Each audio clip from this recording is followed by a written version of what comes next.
Something big just happened in Canadian defence. A decision years in the making has suddenly been thrown into question, sending shockwaves through the country's political and military circles. Ottawa's long-standing plan to replace its aging CF-18 Hornets with the American F-35 Lightning II has been thrown into chaos. What once seemed like a straightforward upgrade is now mired in uncertainty, as new options and old concerns collide.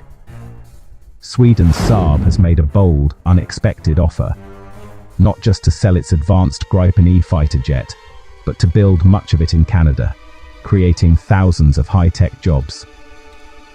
This proposal isn't just about aircraft, it's about investing in Canadian talent and technology for the long term.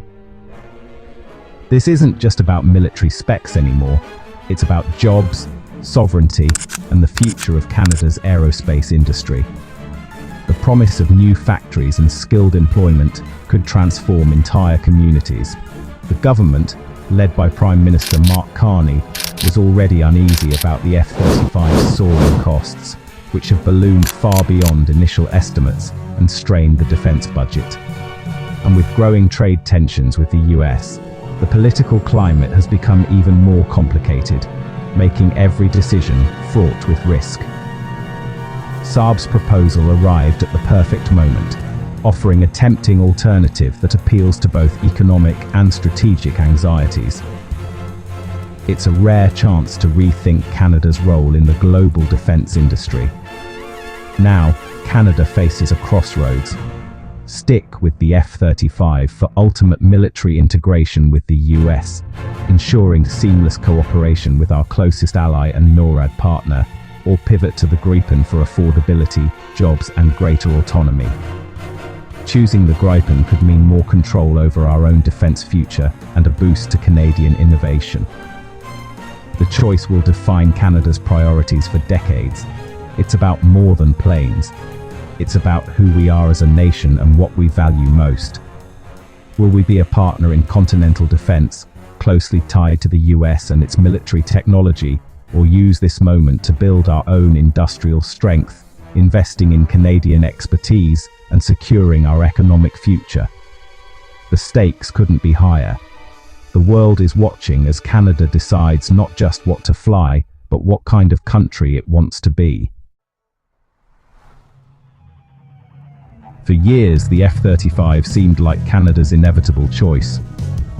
In 2022, Ottawa committed to buying 88 F-35A jets to replace the aging CF-18s, a deal worth over $27 billion. The first 16 jets are on order, with deliveries set for 2026. But the F-35 program has been plagued by ballooning costs and political controversy. By 2025, the government paused the remainder of the purchase, citing cost concerns and a need to review alternatives. This pause opened the door for competitors like Saab. Now, with only 16 F-35s confirmed, the fate of the rest of the fleet and Canada's air power hangs in the balance. The original plan for a unified modern air force is suddenly at risk. Enter Saab, with a game-changing proposal in early 2026. Saab's offer: 72 Gripen E fighters, 6 GlobalEye surveillance aircraft, and a promise to build much of it in Canada. The deal would create over 12,000 Canadian jobs, with production centres in Ontario and Quebec, and a pan-Canadian supplier network. Bombardier would build the GlobalEye platform, boosting a key Canadian aerospace player. Saab's vision: not just jets for Canada, but a new export hub with interest from countries like Ukraine, France, and Germany. This isn't just a purchase, it's a chance to build a sustainable, export-oriented defense industry. The Gripen offer reframes the debate military power versus economic opportunity. For Ottawa, it's a compelling vision of jobs, sovereignty, and long-term growth. The stakes go far beyond the Air Force. It's about Canada's place in the global aerospace market. The F-35 and Gripen represent two starkly different philosophies in modern air combat. Each aircraft is a product of its nation's priorities, technological ambitions, and strategic needs. The F-35 is a fifth-generation stealth fighter, cutting-edge, networked, and designed for the world's toughest battlefields. It's packed with advanced sensors, stealth technology, and the ability to share data instantly with allied forces, making it a force multiplier in any conflict.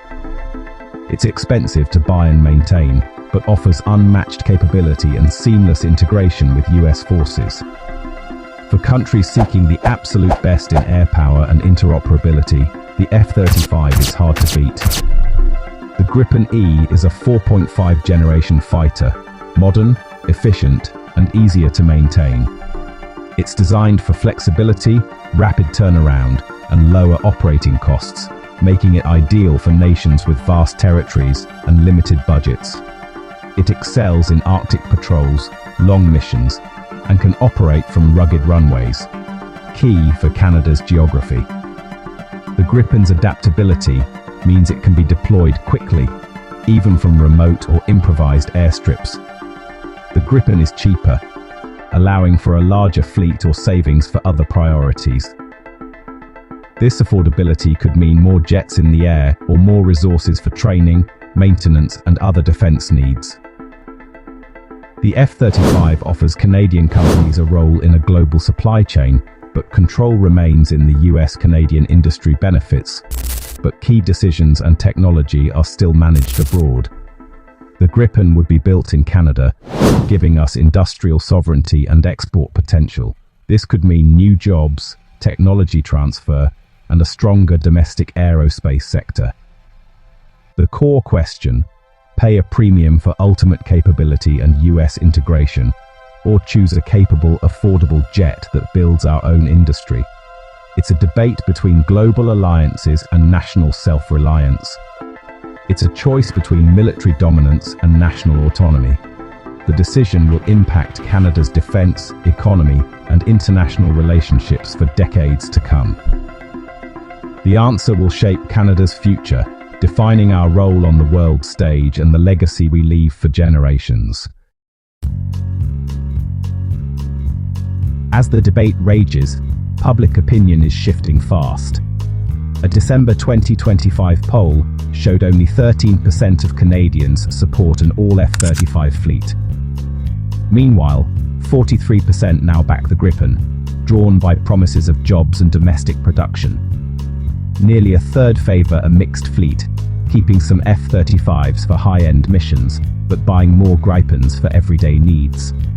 Support for the F-35 is weakest in Quebec and BC, while the Gripen's economic message resonates with centre-left voters. The government faces mounting pressure from its own supporters to rethink its plan. The public wants a solution that balances security, jobs, and sovereignty. Politicians can't ignore this groundswell. Despite public pressure, the military's case for the F-35 is strong. For the Royal Canadian Air Force, it's about capability and interoperability.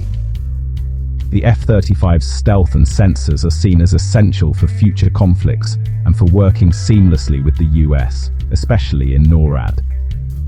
US officials warn that abandoning the F-35 could jeopardize joint operations and Arctic defense. A mixed fleet would create logistical headaches, different parts, training, and maintenance, potentially erasing any cost savings. Military leaders argue a unified fleet is more practical and effective. The F-35 dominated the original technical evaluation. For defense planners, the facts haven't changed. The F-35 is still the best tool for the job. Anything less, they argue, puts Canada's security and alliances at risk. The government, however, sees a bigger picture. Saab's promise of 12,600 Canadian jobs is a political game changer. Building Gripens in Canada means more than just planes. It's about economic growth and industrial independence.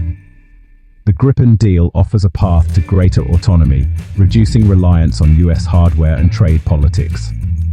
Industry Minister Melanie Joly and others are pushing for investments that create Canadian jobs and capacity.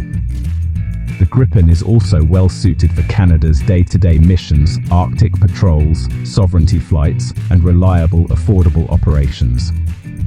For many, it's smarter to buy the tool we'll use most, especially when it comes with a massive industrial benefits package. The political momentum for change is real and growing. This debate is about more than jets. It's about the future of Canadian aerospace. Saab's offer would transfer technology and know-how, letting Canadian firms master advanced systems. The Bombardier partnership would secure jobs and strengthen a key national champion. Hundreds of smaller suppliers across Canada would benefit, building a self-sustaining ecosystem of innovation. If Canada becomes a Gripen and GlobalEye production hub, export opportunities could pay back the investment many times over. The choice: remain a customer in someone else's supply chain, or become a global aerospace leader. The decision will shape our economy for decades. It's a rare chance to build, not just buy. Canada stands at a crossroads, facing a decision that will shape not just our military, but our national identity and future prosperity. Option 1. Stick with the full F-35 plan. This would satisfy the military's desire for cutting-edge technology and keep our US allies happy, but it comes with a hefty price tag. There's a real risk of public backlash over the cost, and it could mean fewer jobs for Canadians if most of the work stays abroad. Option 2. Cancel most F-35s and go all in on the Gripen. This move would be popular at home, supporting Canadian industry and jobs, but it could disrupt our defense plans and strain our close alliance with the United States. Option 3. A mixed fleet.